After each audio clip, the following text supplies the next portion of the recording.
Ну, обратите внимание, что у нас в последнее время то же самое происходит с врачами, когда просто отказываются лечить ребенка где-нибудь в городе Курган, когда просто отказываются лечить ребенка из города Северск. Вот просто у нас вот таких историй в Отказываться последнее. по какой причине? Назначила врач Желудкова, которую вы, конечно, знаете, да, назначила 4 блока химии, сказала, как правильно, расписала буквально, да, а врачи в Кургане провели 2 сеанса и перепугались, дальше боятся проводить, говорят, эта девочка не выдержит, Москва от нее отказалась. Вот. Потом вот там начинаются очень долгие переговоры, девочку буквально выселяют, вмешиваются фонды, вмешиваются люди, интернет, выводят в топ, забирают ребенка в Челябинский онкоцентр, там доделывают эти блоки химиотерапии, да, вот, но вот в результате там, значит, воспаление легких у ребенка.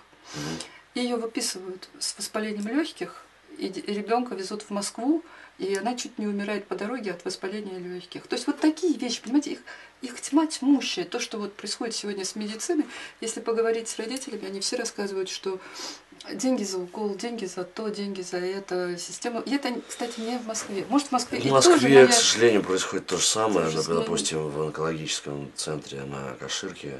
Там просто ты, да не только в онкологическом, там просто тебе за 200 рублей, если ты не дашь 200 рублей, тебе клизму не сделают.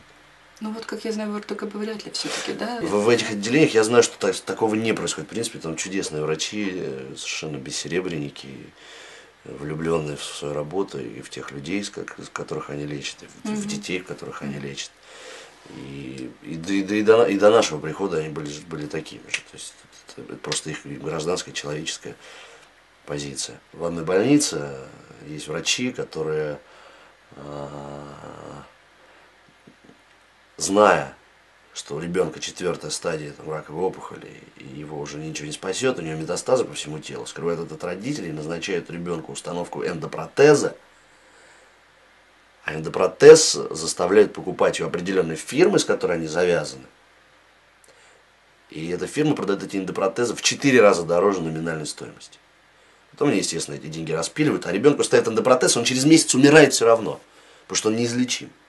А если нажились, да? Что мы можем противопоставить таким врачам? Что вот можно как бы арестовывать их, ну, Нет, это глупо. бессмысленно, потому что Учить, а учиться может только тот, кто хочет, да? Вот, учиться может кто хочет. Нужно поднимать престиж профессии.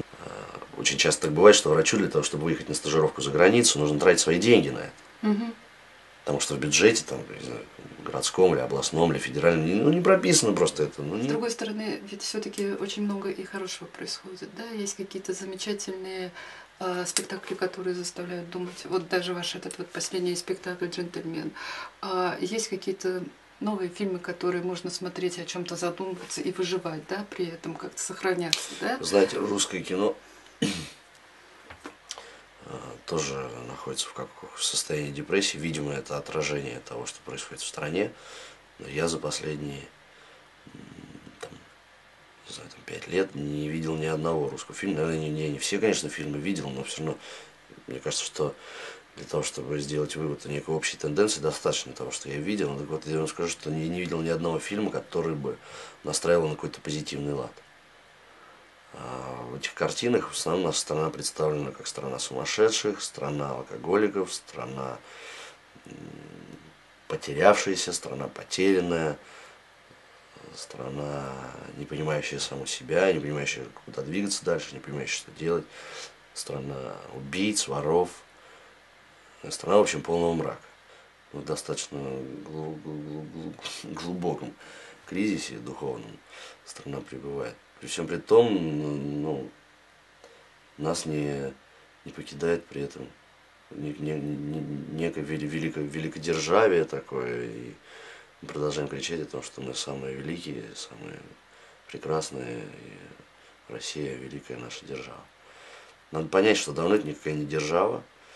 Ну, хотелось бы видеть какого-то здравого взгляда, плюсов действительно много.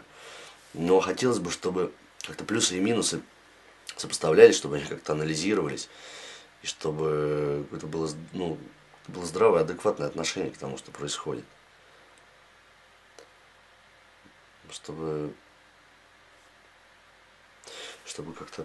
как-то все по-человечески происходило, чтобы власть была ближе чтобы, в общем, чтобы они, люди, были ближе к другим людям, чтобы какая-то была бы попытка хотя бы преодолеть вот этот разрыв.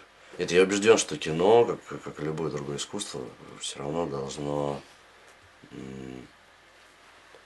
в конечном итоге ну, выводить куда-то. Да, если бы мы умели видеть вообще мир вокруг нас.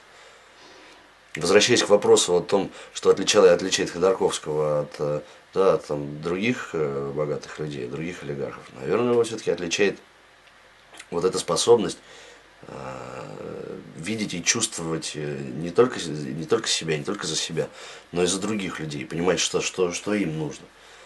Честно говоря, если его не выпустят из тюрьмы сейчас, то это будет совсем смешно. Это будет такой абсурд, честно говоря. Я перестану вообще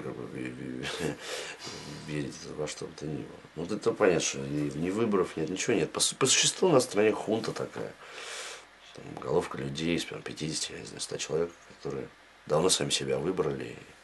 Зачем-то кормят нас иллюзиями. Наверное, то есть не иллюзиями, а кормят нас вот этими сказками, байками про там, демократию, демократическое общество. Но мы же с вами, адекватно увидим, что все не так. У нас в гостях был Артур Смольянинов, актер, снявшийся в нескольких десятках фильмов, член попечительского совета фонда «Подари жизнь». Спасибо огромное. Большое.